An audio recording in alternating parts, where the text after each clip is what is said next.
I guess I have to get off Instagram of sharing those cute stories that we need just watch happy videos. Right? I watch saving animals, saving dog videos all the time, Yes. and then funny, sweet little like kid video.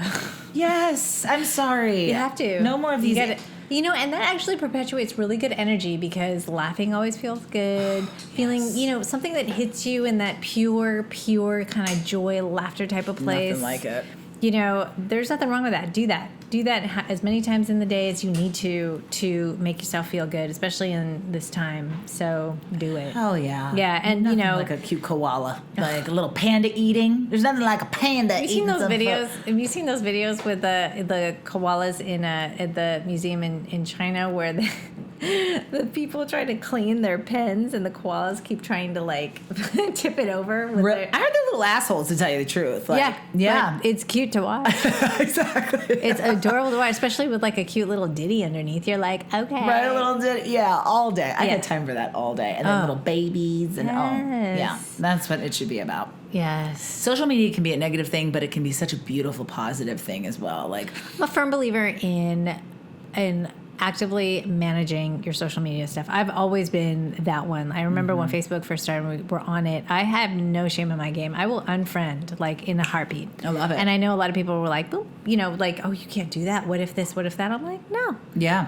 Plus, if you have too many people, then it's no fun for me because I'm seeing a whole bunch of junk on my thing. And I was like, all right, I got hip to that real quick. So then I was like, let me manage this. Who do I want to hear from?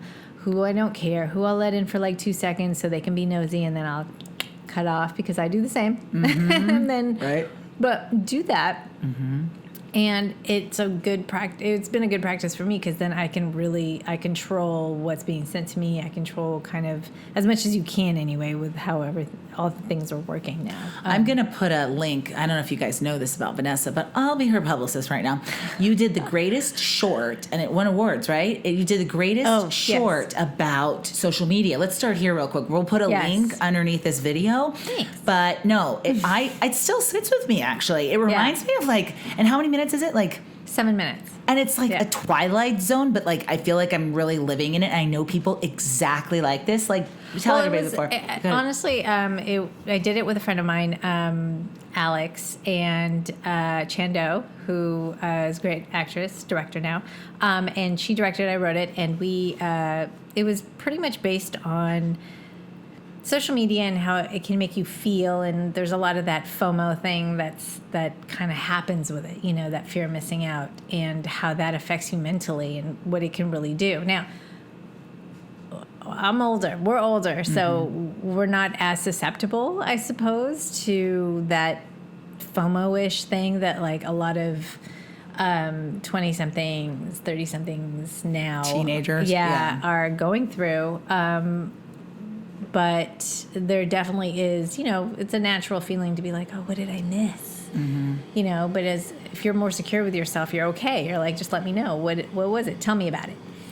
So it was just based on that. Wait till you watch it, though. I'm telling you, it was so good. It so resonates with me. I won't give it all away because you got to check out the link. But like, people do this. They pretend that they're out, but they dress up in like outfits like they're out and pretend that they're having a party. Insta thing, and they're like by themselves. Yeah, it's mind blowing. Like I've heard of people doing this, and I'm like, you really don't have friends, and these 20, 30, 40, 50,000, 4,000 followers don't know you. They're not your friend, but they think that they know you because you're living this fake life and then you're empty inside. Yeah. It's just the balance is and also real. when you think about media, there's a lot of ways that it's manipulated now, right? There's a lot of like bots where you have fake followers, and it's a business. So just if you understand that, you understand that. That's why I'm totally a firm believer in just you manage your own social media like it's your own little business, your private social media business, but like so that you can control what you're seeing. You control, and what you're showing the world. Insofar as you can. I don't know. I just look at some of these. You do have power that way. So just, take your power back in that way. Yeah, and it's quality, not quantity. Because, now there's a website, I don't know if you know, but there's a website you can go and see how many of those followers are real and bots. So a lot of companies are doing that. Because endorsers are like, wait a second, you have 100... You have 100 likes, do you? But you have 120 likes. Yeah. You have 6 comments, but you have 150,000 followers. Yeah, I don't think so. Like, that's yeah. not organic. So exactly. Okay, I guess that brings us to that being said, our topic at hand. Here we go. Let's talk about something fun. Yes. Which, going back to fun. I can need perpetuate so many things. Oh, boy. But relationships. Woo! Here we go, girl. So many kinds of relationships, right? So you have many romantic relationships. You have friend relationships. Yes, Work. you have your parental relationships, your Family. sibling relationship. I mean, so much, right? There's no running from that. No, and there's and that's life, right? It's how you manage your relationships in your life. So why don't we start? Yeah, I'm really gonna yeah. use that acting work that we've done in our degree of Take it in. BFAs to just really resonate with that. So why don't we start? Like the fun one is obviously always romantical. Is it? I mean, let's do it. Let's unpack that. Yeah. Let's get into that. Yeah. So when you first start, what's a good one? How old were you when you first started like dating, as it were? Because dating now is so different, and thank God I'm not doing it. Can you imagine? Can you imagine? I would fail. I feel epically. Going back to the social media, I feel so bad for these kids. They break up with each other, and then they see that the guy's doing fun things, and then the FOMO. Like, I know when I would break up with a guy, I wouldn't know where the hell he is. Like, he'd have to wait for my call waiting, or like, I'd have to go through the mom to talk to the guy. Like, I didn't have cell phones. Yeah, as a no. kid. You had to go through the traditional steps of, and that's just honestly those are like, I don't know, like age, like you have to.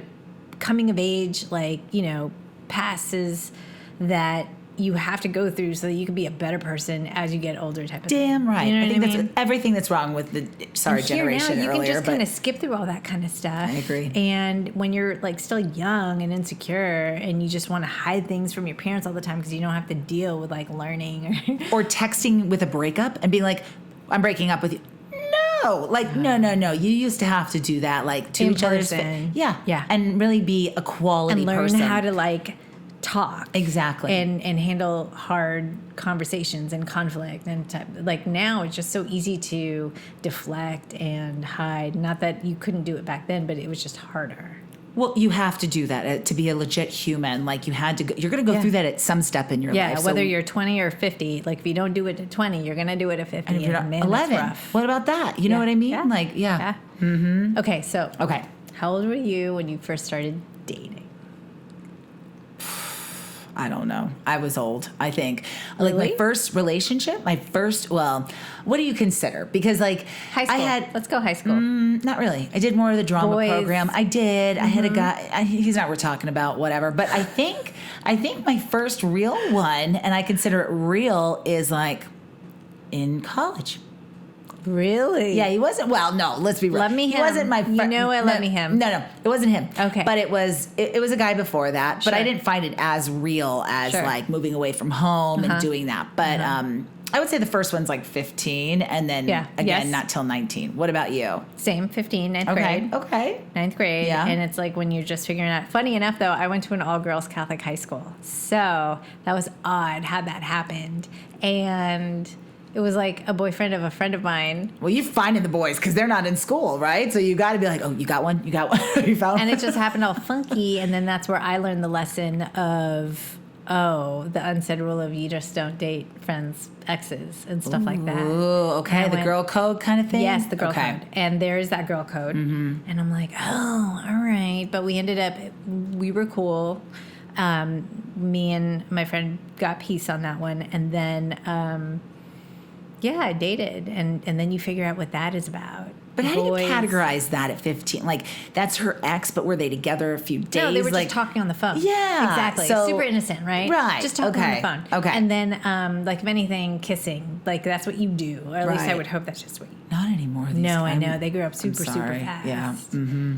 And let's just hope that, you're able to talk to your parents about that kind of stuff. And mothers out there, like my mom and I always talk about this. Where the hell are the mothers? Like, fathers, okay, I hear you. But, like, you're a mom. Like, I feel like a baby comes out of your child, and and like having the conversations, being the tender one, the loving one, for the most part. I don't want to generalize. There's a lot of great dads out there like that. However, like, I just feel like with women and girls, because I feel like the same-sex parent is really the most important with fundamental growing up. Because you go to your mom for tampons and boys with sports and stuff. Right. But how are these girls, like, just doing things that are just so sad to themselves and so it's so strange because mom's not being like, hello. Well, because self-worth. I think moms. First of all, I think parents do the best that they can, or at least you're hoping they're doing the best that they can with what they know how. We'd hope so. And so, you know, you're hoping, like, I know my mom did her due. Like, we talked, we had our conversations, you know, and they definitely supported open conversation, like adult. I was never afraid I was always included in the conversations, you know, during dinner time and stuff. So I was never afraid to say what I'm feeling. And, you know, as you're maturing and puberty, and if you have questions, something that was always open game. That's awesome. Yeah. Mine too. And that's great. I know that's not real for every household. And also you have, like, you know, the religious influences and all that kind of different stuff.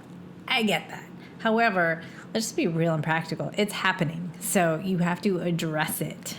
And that is just my stand on that. This abstinence thing, like another thing, like America has so many more teenage pregnancies than other countries because they're talking like sex ed is actually, but it's a good thing to talk about sex education. Sex is not a bad thing. No. It's just, it's a life thing. So when you make sure that kids don't know certain things or you make it bad and it's gross. Well, the more they want to do it. Of course. And I always say, if you're not a man enough to buy condoms, then you should not be having sex. Like, I'm sorry, if like 13-year-old goes in there and they're like, oh, condoms, then you should not be having sex. If you don't feel good at that clerk going, hey, can I get these? But can't you even buy condoms at 13? No. But you can go to Planned Parenthood and get condoms, right? Yes. Okay. Yeah. But try to take that away too. America needs to grow up. Okay. Well, but that's the thing. It's about parenting, right? And so you, like, parents have to be engaged and parent. They can't just leave it up to the schools to do. And they can't just, you know, make excuses and ignore it and just pretend like, they'll figure it out. It's like, don't, you know. Apollo is a stud at 5 months old. Can you imagine him in the next he's a cutie 10 12 years not having the conversation with him in 10 years and like even like skirting around it? You learn a lot in school. Like I learned about it in like 4th grade, maybe not the ins and outs of it, but you know, penis and vagina, like I learned that. There's the no zone talk. I learned that from my cousin. Ooh, she had okay, I'm gonna have to figure it out, but apparently it's like the no zones where you can be touched when you cannot be touched. Of course. Yes. So, and I don't know how old they are when that happens, but there's like graduating conversations. So for them to, at their age level, how they can understand it. And it's just being healthy about that. Exactly. Yeah. Just like if you don't want to be shoved or hit, like you say, no, you use your skills, like just like being touched or any of that. Yeah. So that's like, you know, healthy relationships with yourself as you did with your parents helping you and everything. But getting back to it. Yes, so thank you. Dating. Bringing my ADD self back. Thank you, Vanessa. No, good. So dating. And that was natural. How did you generally meet guys and, you know, all that kind of thing? I was never interested in guys. You want to know why?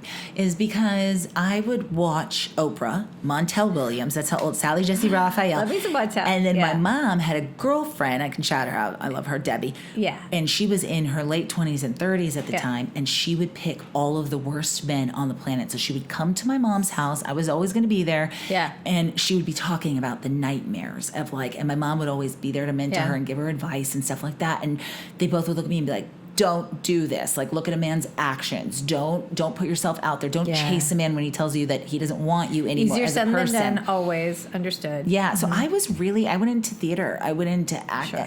I wasn't interested. And then the one guy I started seeing at 15, he totally just did one. He just was like, dropped me one day. And I was just like, after a lot of drama. And I was just like, not doing this. I'm going to put into what I can control. Because these rainbow parties, do you know about these rainbow parties? No. It's each girl wears a different lipstick. Oh my God. I heard this from my niece and I freaked out. First of all, if girls are okay, and they go down. So just to finish what this room, if you haven't heard of it, they go down on the same guy and then they get to see which color goes, whoever can go down. What do you get out of that? Like what? And then you get other people. Okay. Yeah. But yeah, go on. So yeah. Yeah, my niece told me. You didn't do this dating. Okay. I don't even think. And then, but the thing is, then they allow themselves to be videotaped. Oh, yeah, that's the level we didn't have back then. And then they Snapchatted all over the place. Wow. And then, I mean, it's Wow. almost like the equivalent of, and not even as severe, but like, remember the slam books? Remember Sweet Valley High and slam books? Yes. Oh my gosh. And yes. then talking shit and then guessing who. I mean, that's, you know, so that's a version of. We were really creative back then. Mean, but yeah, wow. That's work. Kids are mean. People put work into those slam books, man. Yeah, they do. Yeah. Whew. Yeah. But yeah, I don't understand that. I don't know where girls think that that's okay. And then guys are trying to be, I mean, they're just the receivers of all this stuff. It's just such disrespect for self in so many ways. Where's the boy's mother? I just don't understand how that became like, I couldn't imagine myself at 13, 14, 15, 16 being like, yeah, I'm going to do that today. I'm down with it. And in competition, I'll do it better than that girl. I'm like, how did that become crazy a thing to do? It was about, you know, looking cute, not... And I love when girls go against girls where, like, even when you're young, they're like, that girl stole my boyfriend. I'm like, you can't steal anybody. Let's start with that word first. Yes. And let's start young with that word. Yes. And let's not pin women against each other. Let's actually look at the man, you know, or the boy, and go, okay, there's no stealing. Yeah. He was an ass and went off on, you know what I mean? And then he was with that girl. They're both wrong, but give him as much shit as you're going to give the girl at the same time. What about you with dating? How about you? 15, said that. And then after that, it was, and then I had my very first, like, serious, really first love, you know, that high school first love. I remember the guy's name. Yeah, I remember. He was awesome. I couldn't have asked for a better first love. That's cool. It was dope. And I'm a serial monogamist. So I just go from, like, one major to the next major. It keeps it simple for me that way. You know, I don't need to like I obviously we all have friends that have like date multiple people, but I can't keep that straight myself. It's too confusing. And I mean, my dating life was very it was about me figuring out me, I realized too. You know what I mean? It's like, what do I like? What I don't like? What will I accept? What I won't accept? What do I do that's not healthy? What can I do better? You know, I realized that. So that was me in dating, but it and when I found out that I realized that I was a serial monogamist, then I went, okay, it's simplified me and dealing with, you know, a significant other of any kind. And it made it easier. It just cleaned up that part of it so that I can figure out me, my relationship with myself. And then, of course, you have to talk about relationships with other, like, parentals and all that kind of stuff. But we're talking about romanticals. Okay. Yeah. This is romanticals. Yes.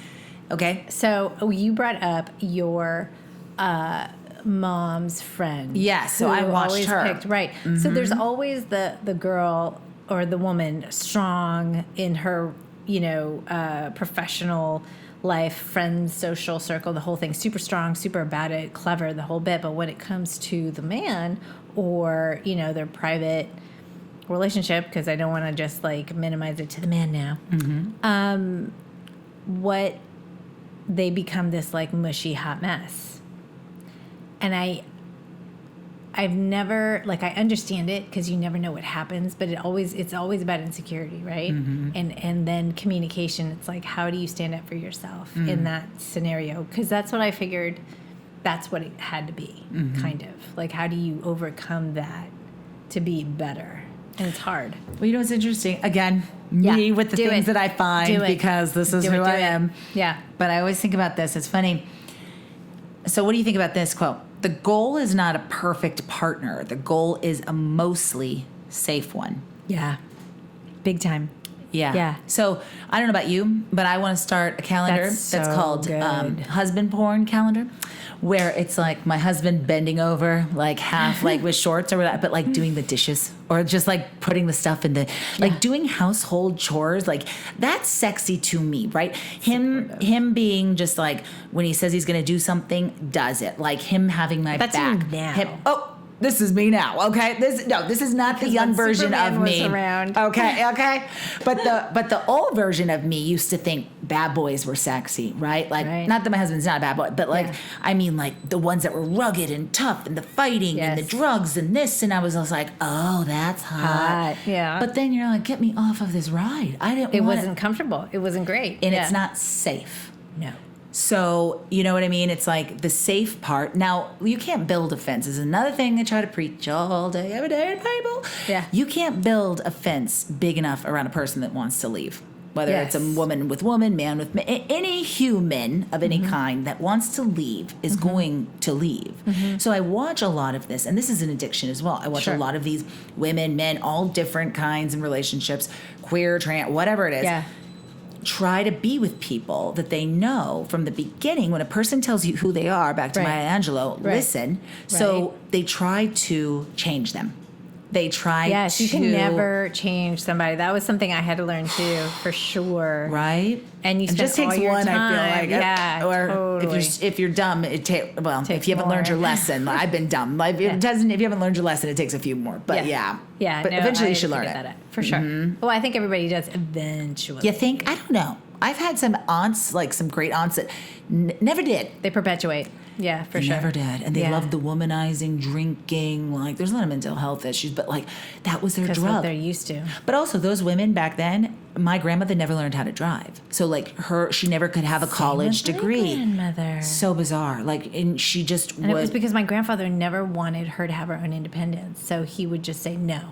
And that's how much we've evolved. Like it was up to him. It was up to him. She couldn't even have a bank account in her name. Like, hello, it wasn't 200 years ago that we couldn't vote. It was hello. It was crazy. 80s, yeah. 1880, yeah. So it's insane to me. But now, in where we are now, there's no excuse to not be clear about what you want, where you stand, and learn that within yourself, because that's the biggest relationship you're going to have is you. But there's a lot of fear involved in all of this that we're talking about, these behavioral things, right? So how do you address the fear in these behaviors, in this stuff, in how you do things? You know, like if you're afraid to say, that hurt my feelings, or no, I really don't want to do that, because you want to please him so that there's no fight, or there's no argument, or there's no rough time, because it stresses you out when he flips out, and you're just not that person to just hold the line and stand up for yourself. Which is crazy, because you can stand up for yourself at work, but like when it comes to personal relationships, mad different. So what do you do with that? Well, it goes back to abandonment. So you have to look back and see who the players in your life, in my opinion, that you felt abandoned, and how much of that was your fault. Because especially when you're kids, right? And you get abandoned of some sort in some way. Me, I can tell you that I've never been, quote unquote, abandoned. Like, my dad was physically there. He was never emotionally there, because he was training in bodybuilding. Yeah. So I would pick men that would be physically there, but they were on drugs a lot. So, like, you know what I mean? But they weren't there. So, however, I do know other women that have abandonment issues, where they think that if they stand up for themselves like their dad did, their man's going to leave. However, it wasn't their fault that their dad left. But as a kid, you make everything about you. You internalize it that it's your fault. You don't know what else to do. Yeah, that's what kids do. Of course, that's natural. That's so normal. Yeah. However, not figuring that within yourselves and your boundaries of saying things and talking to yourself and going, okay, how does this affect me? Why can't I stand up? And if he does leave, what's the worst thing that could happen? Right. And if I'm telling my truth, can I live in something that is not mine and his at all? Like, is the dance equal? Like, where do you come to the balance of, I'm going to lose myself in this, as opposed to the fear factor of, I'm going to lose him? Because if you end up losing yourself in a relationship, you're going to lose him anyway. You're going to lose. Yeah. Because then, someone that's not willing to listen to you, and you've got to figure out skills. Like, okay, I got a perfect example the other day. Yeah. My husband will love this, but I'm from Italian family, where I'm like, I'm mad. Like, this is the way I express, and I come at you strong. And I'm like, I'm mad, but him, he doesn't take it like that. I have to come to him and go, You two both come in hot. we're both the oldest children and we're both coaches. So like we both are like, we went to therapy once and the therapist, we scared the therapist to death. I thought she was going to run out the damn room. Okay. She was just like, whoa. It's a lot. It's a lot. Our neighbors don't love us a lot of times. However, what we make sure to do at the end of the conversation is, okay, so like I came at him hot and I was like, I'm mad at you. And he doesn't take that in well. I'm mad at you because he feels like I'm blaming him, where that's just an expression where I'm like, I'm just mad. Let's talk about something. Right. So I think the first thing you do is you have to go, if you know your partner well enough and you know yourself, go, how can I be really kind starting the conversation in a way that they can hear? I like that. How can you be kind in starting the conversation? Got it. To think how they are going to hear it. Because it's not what you say. It's how they hear it. It's what people hear. How they're going to process it in. And then you're dead in the water. If you're like, if I go to my husband, I'm like, I'm mad at, he's going to shut down right then and there, as opposed to me going, hey, honey, can we talk about something for a sec? And then having that moment. You know what else him and I do? We'll sit at a table. So that's neutral ground. Yes. We're like not one person standing up above the other person, like, you know, because that's physicality. That's important in relationships too, with communication is. And then going, or even saying it. I'm really fearful starting this conversation. I'm scared to have this conversation. Can we figure out how to have this and be honest and vulnerable, because that's what relationships that you really trust should be about. Yeah, because you can't control how they're going to act. Hell no. What they're gonna do. Well, that's interesting. But you have to come. I'm fearful about I'm this. nervous. I'm nervous because of these things. Can we partner up? I think you're going to do this, this, and this. Is that real? Is that wrong? Is it irrational? Right. Or I'm going to just say something right now, and can you be as kind as I'm coming to you? I'm very vulnerable right now. Because I feel like, I'll just talk because I'm a hetero woman. With the men that I have chosen, I feel like a lot of men want to fix things. Sometimes I don't need things to be fixed as women. I feel as though, like, I'm like, baby, I don't need you to fix it right now. I just need you to listen. Yes. And I feel like I've had to work on that with my husband because I love him for that. Don't get me wrong. And men are also predisposed to solving and fixing and providing. And I love that about him. And I want to say that to him, build him up, and then break it down, not him down, break it down of why I'm coming to you. I don't need it to be fixed. So yeah, I think using your words, and we'll talk about, I think our next show should be about communication, because that's another thing that can lead into this really well of your that's style. Huge. Communication. Yes, exactly. And your style. Body language, the way it's all communicated.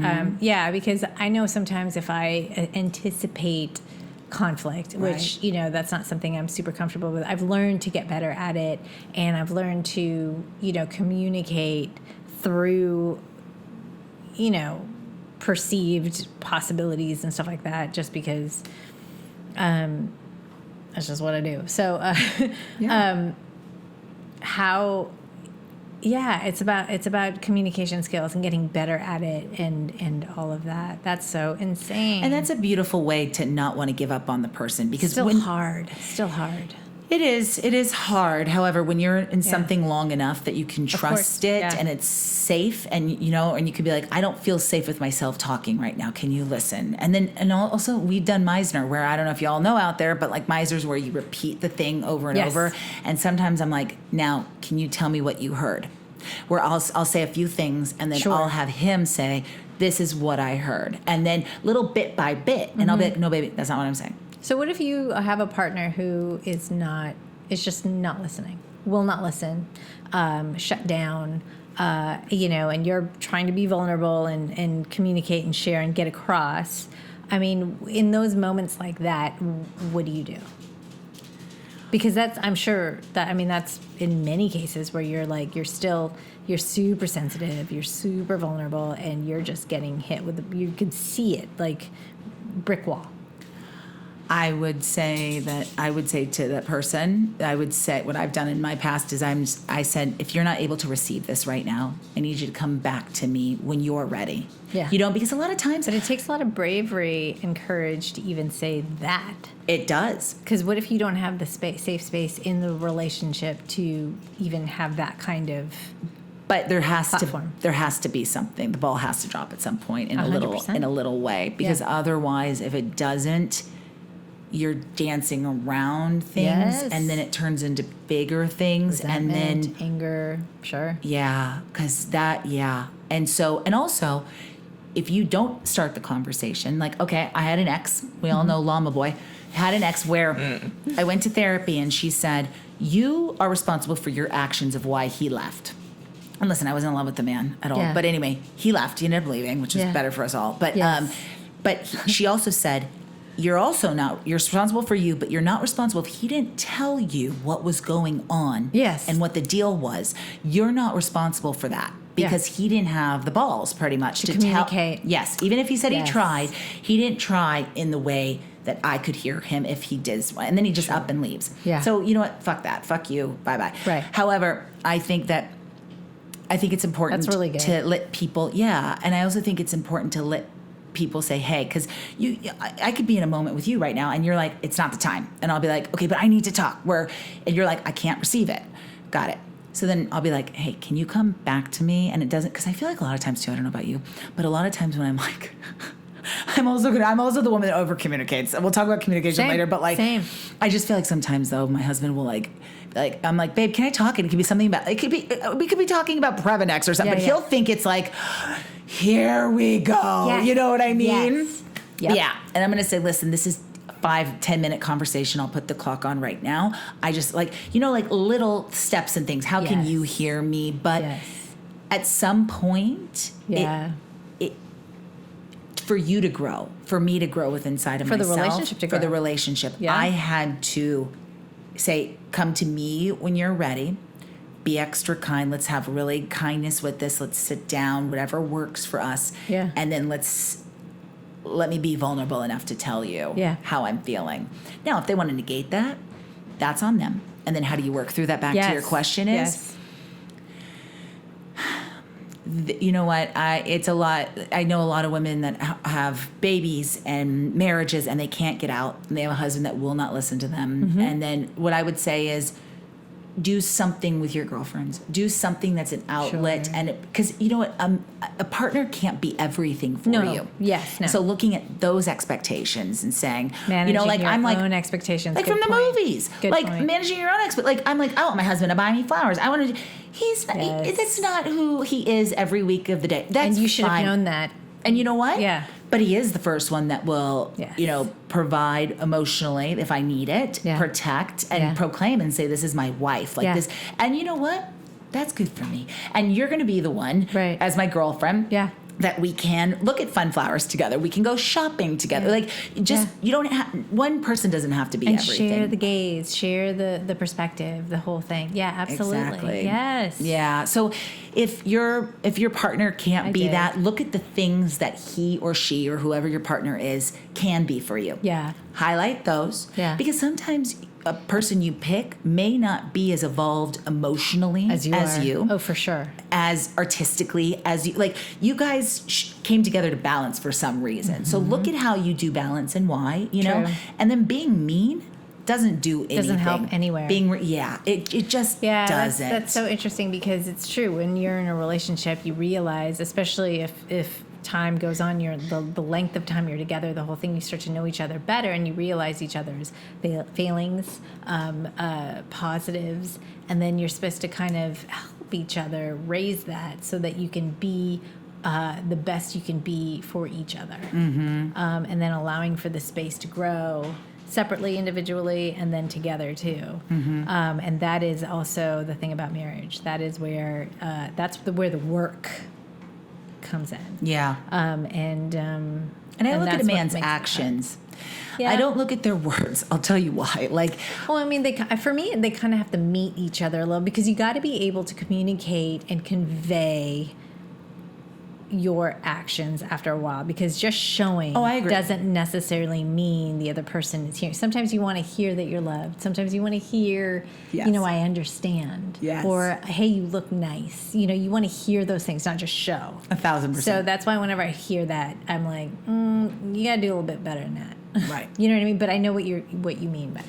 Yeah, no, you're right. Yeah. In actions with the words, but yes, I agree. Where in the beginning, I would say to my husband, I was like, does that food taste good? Because I'm a person that does like affirmation. I do. Same. He's British. He doesn't, and I've had to learn that. But I've watched his family. Good for everybody. Yeah. I agree, and he's not, and but he says it like when the meal's almost over, but I want it right away. And he's like, can you just give me a second? Do you do that too? I do that too. He's like, can you just give me a second to actually like taste it, take it in, and like. That's what Malcolm says to me all the time. He's like, I haven't even put the spoon in. That's Chris. Yeah, totally. And I'm going to be like, well, but. Right. Okay, so do you like it? And he's like, I just bit it. Same thing. Yeah. Then he's like, and then he gets mad because then he doesn't. It's not on his own terms. Where he's like, now, do you just want me to say it, or do you want me to actually mean it? And then it's so funny. But yeah, that's what I mean by that. But yeah, I just think that I also think you should lead by action as well. So if you have somebody in your life that maybe they can't be as open as you want them to be, you be that. You don't let them piss on your sunshine of sorts, because I know a lot of people.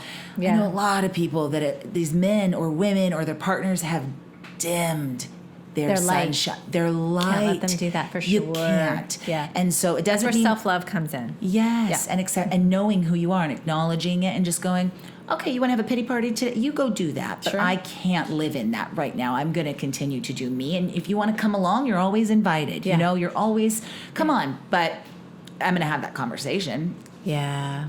Because the conversation's going to have to come up, because I'm going to continue on with my life. Yeah. And if I'm continuing it, and I'm moving and I'm doing what I need to do, hopefully my partner will go, wait, what's that? What are you doing? I'll be like, oh, you want to come? You know what I mean? Mm-hmm. It's like a kid that doesn't want to leave the grocery store unless you get them that gum. And you're like, I'm leaving. Bye. And they're like, I'm staying here forever. And then you walk out the store. They're like, Mom. And then they come. Eventually, if they're your partner, they'll find it. But everyone's style is different. Yeah. You know what I mean? Yeah. So, but I had to learn that a lot because I am, okay, this is another one. Yeah. I see a lot of women, a lot of women out there, you talk to us. I see a lot of women that go, I don't need a man. And if I did have a man, but they want a man. Yeah. But they'll say, I don't need a man. Yeah. Of course you don't need a man, okay? Just like a man doesn't need a... Fine. Right. But be wanty, not needy. Yeah. Except when these women come with these long lists of what a man needs to do for them. I am like, wait, There's been friends... And, well, that's the thing I brought up before. It's like, because... you have the image of what you think it should be in your mind, right? Mm-hmm. And so I don't know how many friends you've had of like, you know, I have to have the wedding. It needs to be like this. My dress has to be like this. He needs to wear that. He has to act like this. Blah blah blah blah. And it's just it's already there's no room for him. No, because it's a fake. Or flexibility or growth, and it's nothing related to like what's really real or grounded in who those people are at the time, or it's just a hot mess. And you're like, all right, who are you doing this for? And are you doing this for your 12-year-old self, or are you doing it for your you now? Or Instagram? Right. What are you doing it for? And it's so funny because, and this is where I kept thinking about it in anticipation of doing all this kind of stuff. Yes, Mama. Hi, we have special guests. We've got Apollo and Liz. It takes a village, everybody, which is amazing. I don't know how many moms out there have had help. She is. I believe it's awesome heat up time. Help. Oh, see? Yeah. So I might have to heat up a bottle, y'all. We might have to take a pause. Let's take a pause. Okay, take a pause. Take a pause. Where are we? Okay, you were talking about relationship flow, women that expect everything. Yeah, like those pictures and stuff. And it's just kind of like, all right. So I was thinking about that and I thought, all right, this is where the subject of inner children has come into my mind. And I'm like, how much do your inner child play in your relationships and your needs and wants and stuff like that? Mm-hmm. How does that work? In fact, that journaling thing, that exercise that we did a while ago, that you're essentially talking to your inner child, answering your inner child, stuff like that. But anyway. Did I tell you this before? The clinical term going home? No. They say that, I learned this in therapy, sorry to interrupt you, but anything you haven't worked out with your mom or your dad, you pick a partner to work it out with in your adult life. Hear that. And it's really interesting because where they're like, oh, you picked your father, you picked your mother. And it doesn't have to be rough and mean and tough. Yeah. It's very interesting. And I've noticed it in the relationships I've had where I'm like, oh, with my husband, I'm like, am I working that? And until I made peace with my father, that's who I was working it out with. Yeah. And then now I'm like, okay, got it. But I picked the good parts about him too. Don't get me wrong. I picked the good. Yeah, you pick your parents. So. Yes, yeah. But go on. I'm sorry, but what are you doing it for? And you were saying, no, your inner child. It's true. Well, how do you deal with that? How do you address that? Your inner child? Yeah. Well, I had to deal. Well, I had to think about the kind of kid I was. So I would throw tantrums. I would want attention. And then I'd pick the man. And then I have to look at my choices. Yeah. Who did I pick? Yeah. Who is he? Yeah. What about me bothers him? What would he say that disrupts his energy when I come my way and do things? Because my way of confronting stuff is, let's have it, bring it on. It's confrontation. And he's like, oh, fists right up, not physically, really, but emotionally, he's like, sure, game on. And then it's going to be a battle. Yeah. Where now, I think how you deal with that is you look at the great things. And if you have to make a list, ladies and gentlemen, like, pick the great things about your partner and then go back before you have a conversation when you're heated and mean and take a walk around a block. Take your time. Yeah, fully. And then go to them and let them come back to you and say, hey, do you have a moment? I'm brave enough to start this conversation. Do you just have 10 minutes for me when you're ready? Because then I think it makes the person listen more because they'll come to you. Right. And there's not a role like control play. There's not like, you know what I mean? Yeah. So I think the abandonment stuff, letting go of that, I think, reminding yourself why you picked the partner you did. Yes. And what the best way you can, and we'll talk about this another time, but like communicating and what's your communication style, what's worked for you, what hasn't. But having the conversation, I think, is important because people are going to have anxiety because sometimes, any conversation, whether it's work, the next one we'll talk about other relationships, but yeah. But another thing, just to finish what I was saying is, another thing is when you make the list, men can't come into your life, ladies, when you make this list of he better give me a Louis Vuitton, he better drive a Mercedes, he better have this, he better. I'm like, who is this person? Who is it? Because it's a safety net being like, well, then he's never going to be anywhere. Then I don't need a man. Well, I'm like, well, then be alone. It's not realistic. I think it's a defense mechanism where they want to be alone. For sure. Because there's no way Prince Charming's coming. You watch too many bad movies. Like, they're not realistic. It's not. And it's all disconnected from what the reality is and who you really are and really what the problem is, which is where I get it now, where the inner child comes in. It's like, all right, you got to heal that inner child or answer those questions. Yeah. And our conversations have helped heal my inner child. Like, I don't look to my husband to heal all that. Like, no, whether it's a therapist, whether it's friends, whether it's an art drinking group where you paint and you just talk, you know what I mean? Whatever it is, whether it's AA, whatever that is, a cooking group,